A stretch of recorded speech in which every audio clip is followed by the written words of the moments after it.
İşte yeniden harekete geçmiş olması, özellikle Palmiye saldırısı ve arkasından Sidney'deki katliam girişimi, ki o büyük bir katliam girişimi organize edilmiş, yapılmış. Eğer sivil, en azından videolardan gördüğümüz sivil müdahaleler olmasa muhtemelen çok daha büyük bir sayıya ulaşacaktı ölü sayısı ve büyük bir katliam. E, Dolayısıyla IŞİD şok edici bir eylem planlamış. Yani şok edecek şekilde, dünyayı sarsacak şekilde büyük bir katliam planı yaptığını görüyoruz.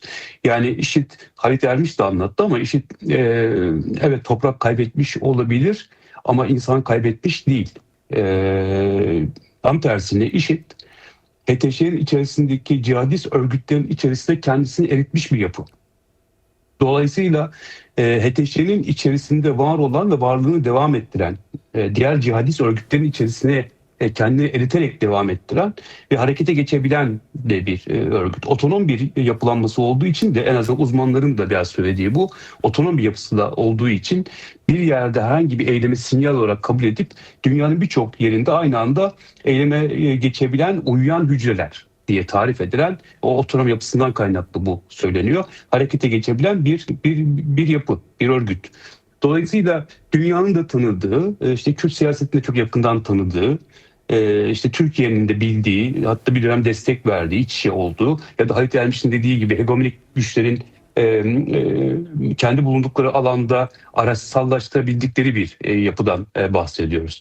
Dolayısıyla bu kadar hem araçsallaştırılabilen, hem HTŞ'nin içerisinde kendisini eritebilmiş, hem dünyanın birçok yerinde aynı anda eylem yapabilecek kapasiteye sahip bir örgütün, bu arada dünyada sadece Suriye üzerinden bakmamak lazım IŞİD'e. Neden böyle söylüyorum? Hemen tamamlayacağım.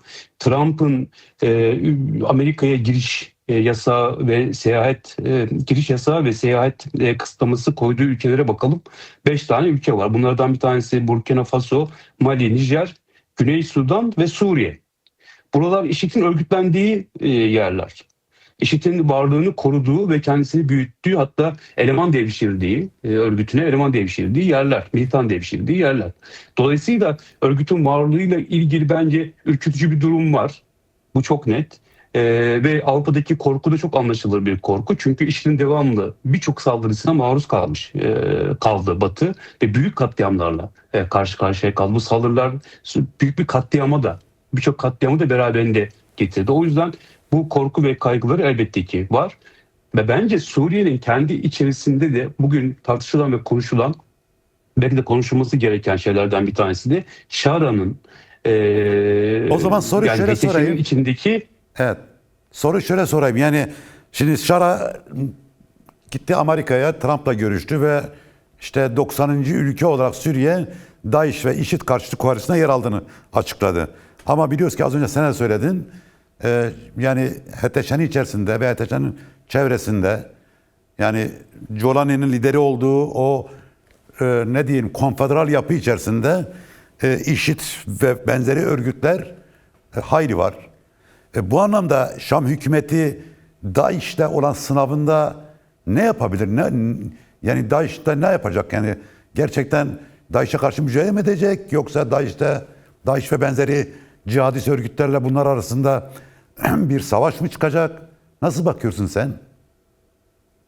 Ben biraz Suriye'yi bu anlamda biraz karmaşık görüyorum. Yani Şara'nın kendi tutumunu da güvensiz bir tutum olarak biraz işaretliyorum. Çünkü evet doğru, Trump destek verdi. Hemen Palmiye saldırının arkasından Şara'yı öven bir ortak olarak onu tarif etti. Önemli bulduğunu söyledi ama bence ben onu biraz şöyle okudum. Rüştünü ispatlamasını istedi aslında o destekle beraber. Peki rüştünü ispatlaması gereken şey ne? Kendi içindeki radikal unsurlarını, özellikle HTŞ içerisindeki radikal unsurları, IŞİD'in de dahil olduğu radikal uçları ve unsurların tasfiye edilmesiyle bence daha çok ilgili. Ve asıl olarak Palmiye'deki saldırının da ben biraz bununla ilgili olduğunu düşünüyorum. Tasfiye edilmek istenenler aslında tasfiye olmadan harekete geçmiş durumdalar gibi gözüküyor en azından. Elimizde böyle bir veri yok ama, somut bir veri yok ama böyle yorumlanabilir. Bu önümüzdeki dönemde de Şara için büyük bir sınav olacak aslında. Ve Amerikalıların o rüştünü ispatlama meselesi, yani benim tarif ettiğim rüştünü ispatlama meselesiyle yüz yüze kalacak. Bu yanıyla Şara'nın liderliği de tartışma konusu. Aynı zamanda Suriye'nin bütününde de çok ciddi bir sıkıntı yaşayan bir Şam hükümeti, yani Şam yönetimi görüyoruz. Hem Aleviler açısından hem Dürziler açısından hem Kürtler açısından tam ortasında duruyor ve hiçbir sorun halledebilmiş değil. Golan Tepelerini İsrail'e vermek dışında. Yani bunun dışında hani toprak vermenin dışında yaptığı liderlik açısından yapabildiği ya da yaptığı Batı'ya kendisini göstermeye çalıştığı, onayını almaya çalıştığı tek şey Golan Tepeleri oldu. Orayı vermek oldu. Dolayısıyla burada Şara'nın kendisini var edebilmesi ve ispatlayabilmesi SDG ile yapacağı anlaşmayla çok ilgili. Çünkü karşısındaki en güç, askeri, idari ve siyasi güç, ideolojik güç SDG'nin kendisi. SDG orada olduğu sürece, varlığını orada koruduğu sürece, bu haliyle koruduğu sürece, ki bence temel çelişki orada başlıyor. Kendi liderliği her zaman tartışma konusu olacak. Ama eğer SDG ile bir anlaşmaya varıp entegrasyon sağlanabilirse, karşılıklı entegrasyon sağlanabilirse en azından kendi liderliğini de devam ettirebilecek diye düşünüyorum. Yoksa tersi şöyle bir şeyle karşı karşıya kalabilir. Evet, HTC SDG'ye saldırabilir. Bir ihtimal, olasılık, Suriye burası.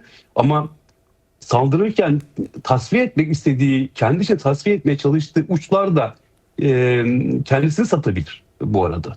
Yani o kadar güvenli bir yerde durmuyor Şara. Onu bildiği için SDG ile sorunu bir noktada çözmeye çalışıyor. Burada Türkiye'nin müdahalesi var. O da ayrı bir tartışma konusu tabii.